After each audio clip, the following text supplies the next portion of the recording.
రవితేజ అంటేనే ఒక ఎనర్జీ, ఒక వైబ్. వరుస యాక్షన్ సినిమాల తర్వాత రవణ ఈసారి ఫ్యామిలీ ఆడియన్స్ ని టార్గెట్ చేస్తూ భర్త మహాశయులకు విజ్ఞప్తి సినిమాతో వచ్చారు. రివ్యూలోకి వెళ్లే ముందు ఒక చిన్న రిక్వెస్ట్. మన ఛానల్ని చూస్తున్న వారిలో చాలా మంది ఇంకా సబ్స్క్రైబ్ చేసుకోవట్లేదు.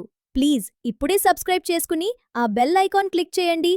మీ సపోర్ట్ ఉంటేనే ఇలాంటి మరిన్ని జెన్యూన్ రివ్యూస్ ఇవ్వగలను. ఇక సినిమా విషయానికి వస్తే ఈ చిత్రానికి కిషోర్ తిరుమల దర్శకత్వం వహించారు. కథాంశం చాలా సింపుల్ అండ్ సెన్సిటివ్. ఇద్దరు అమ్మాయిల మధ్య నలిగిపోయే ఒక అబ్బాయి కథ ఇది. రవితేజ గారిని ఇలాంటి క్లాస్ రూట్లో చూడటం కొంచెం కొత్తగా అనిపిస్తుంది. సినిమా ఓవరాల్గా చూస్తే డీసెంట్ మూవీ అనిపిస్తుంది. రవణ గత సినిమాలతో పోల్చుకుంటే మేకింగ్ పరంగా, రైటింగ్ పరంగా కిషోర్ తిరుమల మార్క్ కనిపిస్తుంది. ఈ సినిమాకి biggest plus point entertainment. Ravi Teja గారు, సునీల్ గారు, వెన్నెల కిషోర్ల కాంబో సీన్స్ థియేటర్లో బాగా నవ్విస్తాయి.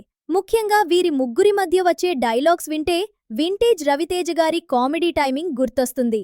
సత్యగారి పాత్ర కూడా కొన్ని చోట్ల బాగానే పేలింది. అయితే మనం ట్రైలర్లో చూసినంత హెవీగా సత్యగారి రోల్ ఉండదు, కానీ ఉన్నంతలో బాగానే ఎంటర్టైన్ చేశారు.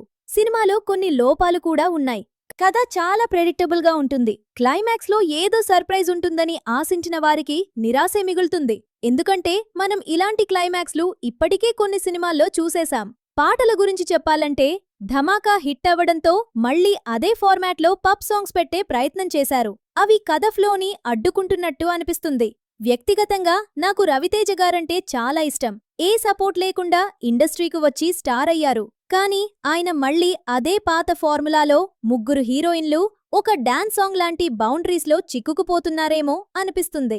శివ నిర్వాణతో చేసే నెక్స్ట్ సినిమా అయినా కొత్తగా ఉండాలని కోరుకుందాం.